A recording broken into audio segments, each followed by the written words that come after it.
Yuri about girls who run a cafe where they either design clothes or get drunk. Also, one of the girls is canonically trans, and if you don't like that, get out of here, you're probably unpleasant. The concept Cafe Girl Wears Love, or Con Cafe as I refer to it, is a manga that I admittedly cannot find much background on because, well, there's not much documented of it in English. Created by Ririka Ohana, this appears to be their first serialization, with their previous works being one-shots, all of which are not translated so I got spoiled by having so much to work with in the last video. You may or may not be wondering why I've decided to talk about this particular manga, and of all the Yuri manga I could be covering. And the simple answer is that with what's out, I think it's a very creative manga that delves into fashion and just art in general in an incredibly engaging way that I think deserves more attention than what it currently has. Even for Yuri standards, it's pretty under the radar, so I might as well pass it on into the echo chamber that is this channel. Also, I really just talk about whatever my brain decides at the moment. Would you all be cool with a video about A Love Yet to Bloom? I think I'd have fun with that one. As I started reading, what shined the most in the first chapter was what it established about our main character. Isaka Tsumugu is a fashion design student who's very passionate about her career in comparison to how relaxed her environment is. She's very serious about being a fashion designer, and to the point that everything else gets pushed to the back of her priority list. She could have her knee scraped and bleeding, but the only thing that'll matter is that the girl she bumped into got her skirt ripped, and that she absolutely needs to fix it. This is the kind of person that Tsumugu is. Inspired by her grandmother, clothes are a love letter to those that wear what she makes. She cares about her own fashion, of course, but she's at her best when she's making something others would enjoy. No matter the scenario or circumstance she's placed in, her mind will find a way to make it about clothes. If there's anything this series makes clear, is that she loves her artistic pursuits, but it's in that pure focus on creation and nothing else that has left her creatively stumped, unsure of what clothes she even wants to design, despite how much she wants to create. So in such a situation, what is the best option to overcome this kind of rut, to feel inspired and understand what it is you want to do with your art form, and how you wish to improve?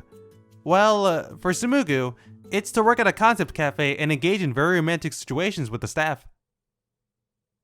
There's a deeper answer than that, but we'll get to it later. The manga follows Tsumugu as she ends up working at a concept cafe, which is a cafe centered around a specific theme. In this case, these girls dress as maids. Besides Tsumugu, there's the owner, Miki, and the other staff, Tao and Saku. They get into a lot of what we'll call situations that are a cocktail mix of comedic, dramatic, Yuri, and a clear love for fashion that's present all throughout. I'm going to keep it transparent. My knowledge of fashion is as deep as a rain puddle. I like to think my wardrobe is above the quality of a Zelda tee and cargo shorts combo, but it's probably nothing that would impress. Regardless, it doesn't take a genius to see how phenomenal the outfits in this manga are. The manga loves to dedicate entire pages to showing off what the characters try on, often in the context of photo shoots. And just look at how these two dresses have all these little details that make them come across as genuinely high quality with a lot of personality. Notice how one pose puts the arms behind to further display the dress, while the other makes the arms more apparent to highlight the unique sleeves that set it apart from the one next to it. Even if you are not familiar with the design of outfits, Tsumugu will be sure to explain all the components that make the clothing work so well. So even someone like me can read this and go, oh, yeah, that makes sense. Characters are constantly wearing new outfits throughout, but a level of consistency remains that are reflective of each character. Tsumugu wears outfits that are on the practical side, but have little touches to them that can show how much she cares about clothes, as well as a sense of professionalism. Miki wears these stylish and confident fits that will often show that she means business, although she can also use that aura as a means of betrayal with some of the shit she pulls. Saku arguably has the simplest wardrobe, which mainly consists of shirts and pants, and Tao has some of the most flashy and expressive outfits out of any character, while also occasionally some of the most reserved clothing, consisting of large shirts and baggy pants, for reasons that we will also get to later, along with the other thing I decided to save. It will all come together, I promise. But it isn't just the clothes that are expressive in Con Cafe. The same is true for the rest of the art. Seeing as this is a comedy manga, it's expected that we have some characters with designs that are able to serve that comedy, and if you couldn't tell by the art I've been showing so far, Con Cafe perfectly nails that. Each character are given these traits that nicely complement their personalities and lead to legitimately hilarious panels. Remember how Miki's wardrobe can often betray you with how she acts? Well, just look at the stuff she says while having the most sparkly eyes a human can ask for. She even appropriately becomes cheapy when she is acting like a little shit. Although, I will admit, the mix of cute scumbaggery and alcoholic hotness creates a a high level of attraction, the likes of which we have not seen since Kukuri Hiyori from Bocchi the Rock. I also love Tao's pitch black eyes, which complement her blunt and straightforward attitude perfectly. And when she turns into a sad drunk, those large eyes transform her into a sad little puppy that you would like to hug. I could keep going, but whether it's Sumugu's dramatic poses, the blorbification of Saku, or just how their large heads and big eyes make each character inherently cute, Concafe is just a fun manga to read, and it has the humorous writing to support that expressiveness. One of my favorite examples of this is in the chapter when Miki can't pay their salaries because she wasted all the money, leading to one of my favorite pages in the entire manga. I am forever amused by every single aspect on display. I've been going on about how this manga is largely entertaining as a comedy manga about fashion, but I do believe there are deeper aspects of it to invest yourself in. I've already gone over some defining traits of Sumugu, but if there's one character that arguably stands toe-to-toe in her compellingness, it's Tao. When we first meet Tao, it is evident she is not at all like the bubbly and outgoing Saku. She sits in this closed pose and asks direct questions that get straight to the point.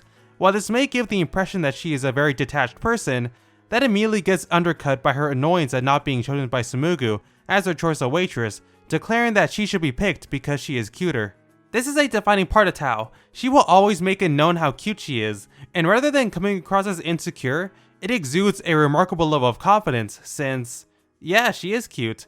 That's not something anyone could take away from her. Whether she's calling her boss trash, having romantic tension with her coworkers, or becoming the saddest drunk imaginable, there is a charm to Tao that stems from the person she has made herself to be.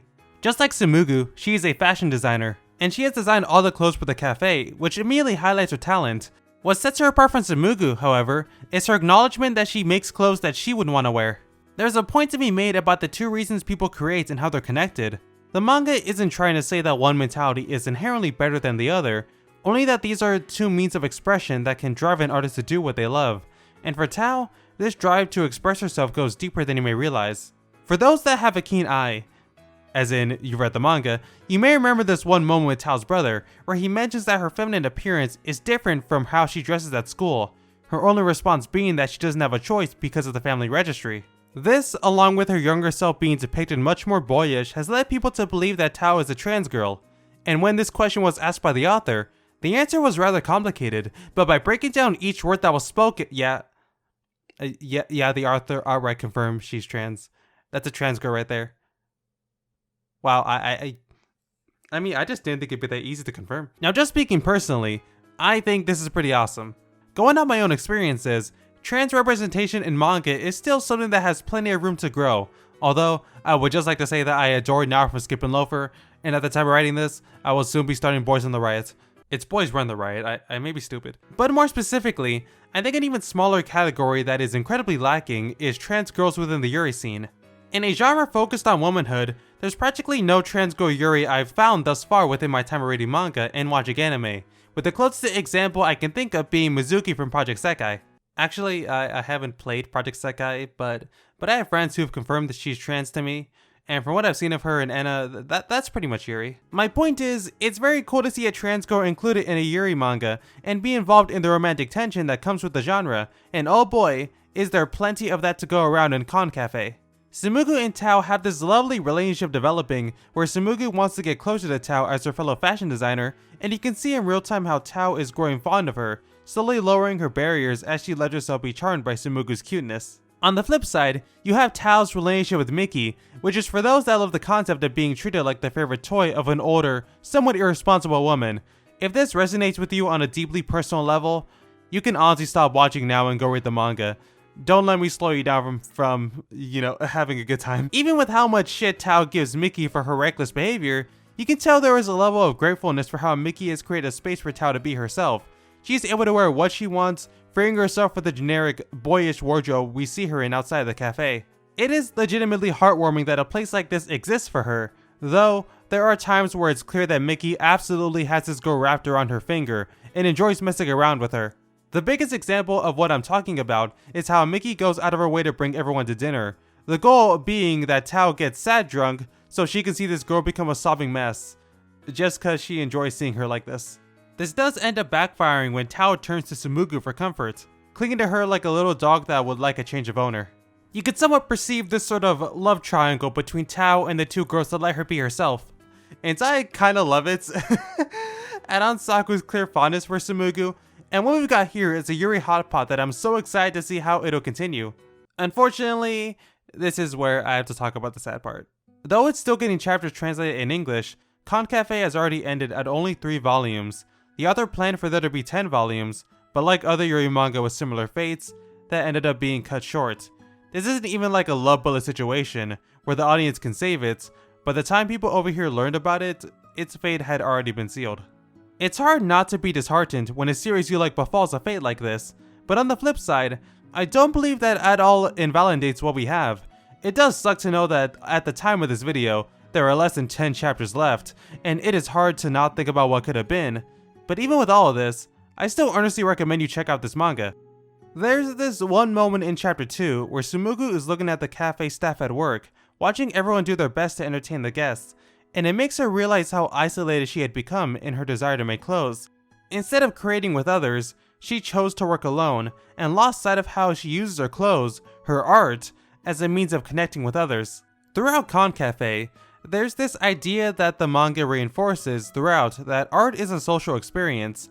Whether you're making it for others, using it to express who you are to the world, or simply being the one to enjoy it, it is an undeniable fact that art is a means of connection. This is what ultimately helps inspire Tsumugu, bringing out more of the brilliant fashion designer that she is. After all, it doesn't hurt to have companions on your journey, whether it be the people creating alongside you, or your muses. Out of everything in Concafe, this message was what resonated with me the most, and it helps that it's found within a pretty entertaining Yuri manga. It's for all these reasons that I believe you should check this one out, and give it the attention it deserves. Don't let it be forgotten. Do it for her!